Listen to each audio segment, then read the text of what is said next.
Assalamualaikum warahmatullahi wabarakatuh. Perkenalkan, nama saya Revita Andriani dengan NIM 20.01.01.0022. Saya dari Prodi Manajemen. Pada pertemuan kelima ini, kami diberi tugas yaitu membuat jurnal umum dan laporan keuangan. Di sini saya mengambil contoh yaitu dealer Sanjaya. Pak Sanjaya akan membuka usaha dealer mobil yang diberi nama Dealer Sanjaya yang dibuka pada bulan Maret 2019. Berikut transaksi-transaksi di Dealer Sanjaya yang terjadi pada bulan Maret 2019. Pada tanggal 1 Maret, Pak Sanjaya mendirikan dealer mobil yang menyetorkan uang pribadinya ke kas perusahaan sebesar 45 juta. Pada tanggal 4 Maret, untuk menambah kas perusahaan, Pak Sanjaya meminjam uang ke bank BCA sebesar 25 juta. Pada tanggal 6 Maret, dealer Sanjaya membeli perlengkapan dealer sebesar 7 juta secara tunai.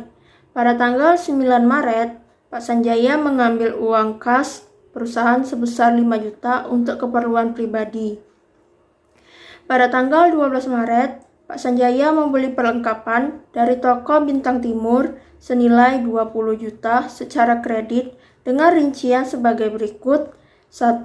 18 macam alat-alat kunci mobil sebesar 7 juta. 2. 1 mesin kompresor sebesar 6 juta. 3. 16 macam oli mobil sebesar 3 juta. 4. Spare part dan suku cadang sebesar 4 juta. Pada tanggal 15 Maret, dealer Sanjaya menerima pendapatan jasa otomotif sebesar 15 juta dari customer baru. Pada tanggal 17 Maret, Pak Sanjaya membayar sebagian hutang pada toko Bintang Timur sebesar 9.700.000 untuk pembelian kredit pada 12 Maret lalu. Pada tanggal 25 Maret, Pak Sanjaya membayar gaji 2 pegawai dealer sebesar 6.200.000. Pada tanggal 26 Maret, dealer Sanjaya melakukan jasa perbaikan mobil sebesar 11 juta dan pembayarannya akan diterima 1 bulan kemudian. Pada tanggal 27 Maret, perlengkapan dealer yang sudah terpakai sebesar 8 juta.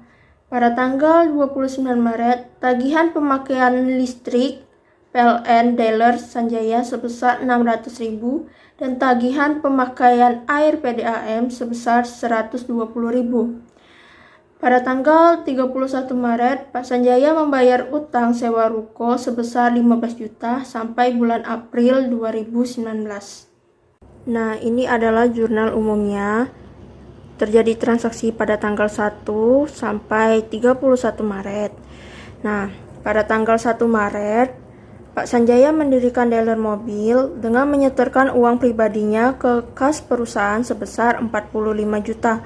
Jadi, pada tanggal 1 Maret ini kita tulis kas pada modal karena dia menyetorkan uangnya, jadi kasnya bertambah yaitu 45 juta dan modalnya juga bertambah di kredit yaitu 45 juta. Pada tanggal 4 Maret, untuk penambahan kas perusahaan, Pak Sanjaya meminjam uang ke bank BCA sebesar 25 juta.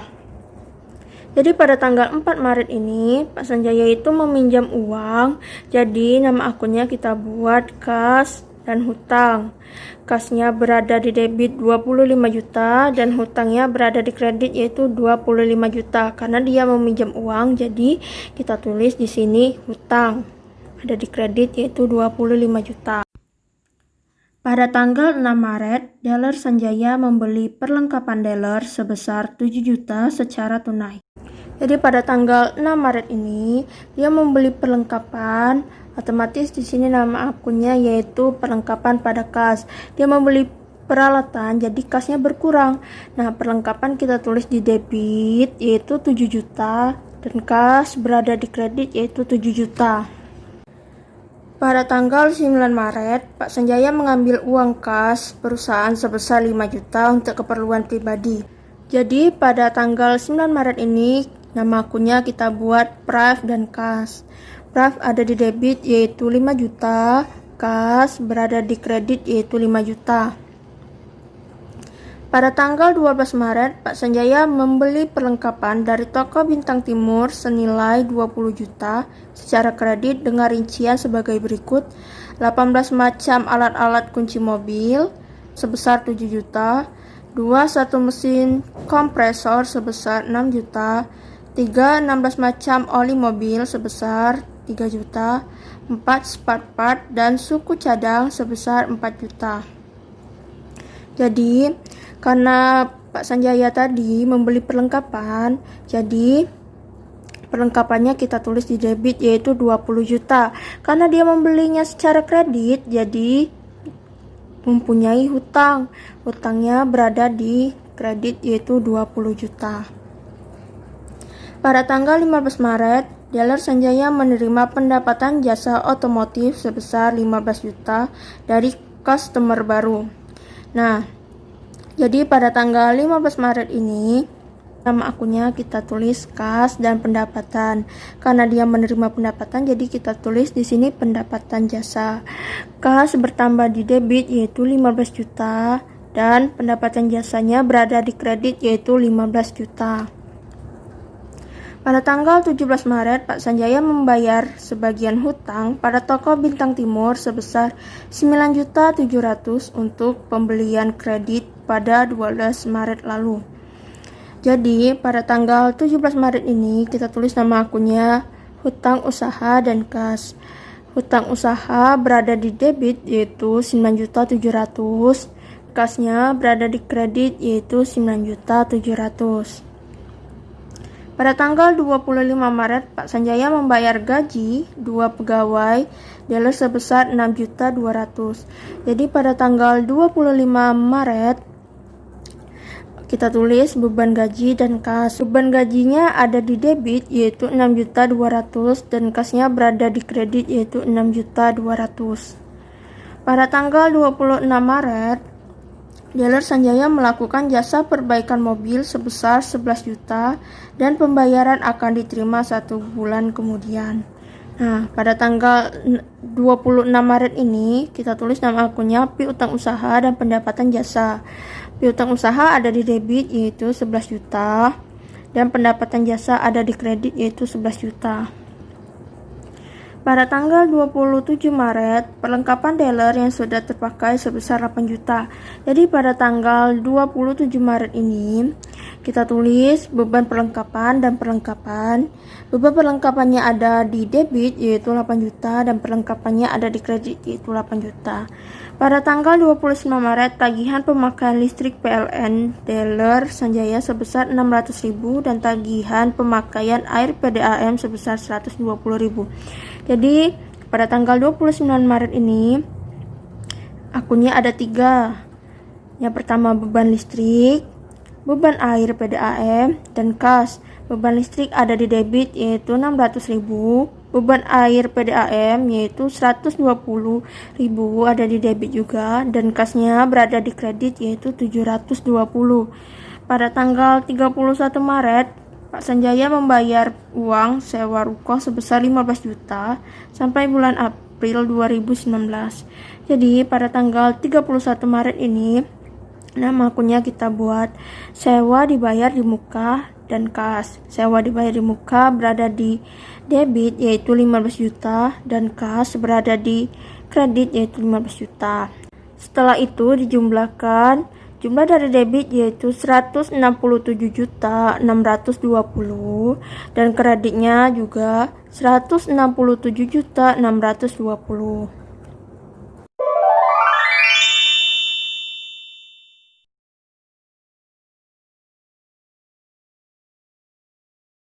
Setelah membuat jurnal umum, kemudian diposting ke dalam buku besar. Di dalam buku besar ini ada tanggal, ada ref atau referensi, ada nama akun, debit, kredit, dan saldo. Nah, di sini yang termasuk dalam kas ini, kas dengan kode akun 111. Nah, setelah itu, jika di debit, saldonya bertambah. Dan jika di kredit, maka saldonya berkurang. Seperti ini. Modal 45 juta, maka saldonya 45 juta. Nah, pada tanggal 4 Maret ini hutangnya di debit yaitu 25 juta. Jadi saldo yang tadi 45 juta ditambah 25 juta jadi 70 juta. Nah, ini kan pada tanggal 6 Maret ini ada di kredit 7 juta. Jadi saldo yang 70 juta tadi dikurang 7 juta jadi 63 juta. Begitupun seterusnya. Dan sisa akhir dari saldonya dari 45 juta tinggal 41.380.000. Kemudian ada piutang usaha dengan kode 112, ada perlengkapan dengan kode 113, sewa dibayar di muka dengan kode 114, ada modal dengan kode 411, ada utang usaha dengan kode 511, ada hutang dengan kode 611, ada prive dengan kode 412, pendapatan jasa dengan kode 311, beban perlengkapan dengan kode 711, beban gaji dengan kode 712, beban listrik 713, beban air PDAM 714, beban sewa 715. Adanya transaksi yang terjadi untuk bulan berikutnya atau perlengkapan yang telah terpakai perlu dibuat ke dalam ayat jurnal penyesuaian. Setelah itu, barulah buat neraca saldo disesuaikan. Nah, setelah itu, buat neraca saldo disesuaikan. Nah, di sini ada kode akun, nama akun, debit, dan kredit. Ini kode akun dari nama akun ini. Nah, terus jumlah dari debit ini angkanya diambil dari yang buku besar tadi, dan kreditnya juga diambil dari buku besar tadi. Nah, itu diambil dari saldo. Nah, saldo diambil dari saldo, kemudian baru dipindahkan di debit atau kredit. Dan jumlahnya 106.300.000 dan kreditnya juga sama 106.300.000. Nah, setelah itu buat laporan laba rugi. Nah, pendapatan tadi kan 26 juta. Jadi kita tulis di sini di saldo yaitu 26 juta. Kemudian yang termasuk beban-beban dijadikan satu. Nah, beban perlengkapan ada 8 juta, beban gaji 6.200.000, beban listrik 600.000. Beban air PDAM 120.000, beban sewa 7.500.000. Jadi total bebannya yaitu 22.420. Nah, di sini ada total beban laba bersih sebelum pajak 3.580. Pajak penghasilannya tidak ada. Laba bersih setelah pajak yaitu 3.580. Nah, setelah membuat laporan laba rugi, buat laporan perubahan modal. Modal awalnya tadi kan 45 juta, laba bersihnya tadi 3.580. Nah, yang prive tadi kan dia mengambil uang untuk keperluan pribadi tadi kan 5 juta. Jadi 5 juta ini dikurang 3.580. Jadi pengurangan modalnya 1.420 dan modal akhirnya yaitu 45 juta dikurang 1.420, jadi modal akhirnya adalah 43.580. Setelah itu barulah buat laporan keuangan. Nah, di sini ada aktiva dan pasiva. Nah, di sini aktiva lancar yaitu kas, piutang usaha, perlengkapan, sewa dibayar muka. Kas yaitu 41.380. Piutang usahanya 11 juta, perlengkapannya 19 juta, sewa dibayar di mukanya 7.500.000. Kemudian total dari aktiva ini yaitu 78.880. Nah, di sini ada pasiva lancar yaitu hutang usaha, hutang bank, ekuitas, dan modal. Hutang usahanya 10.300.000, hutang banknya yaitu 25 juta, dan modalnya 43.580. Kemudian di total dijumlahkan, jadi total pasifanya yaitu 78.880. Baiklah, mungkin inilah yang dapat saya sampaikan. Lebih dan kurang saya mohon maaf. Saya akhiri. Wassalamualaikum warahmatullahi wabarakatuh.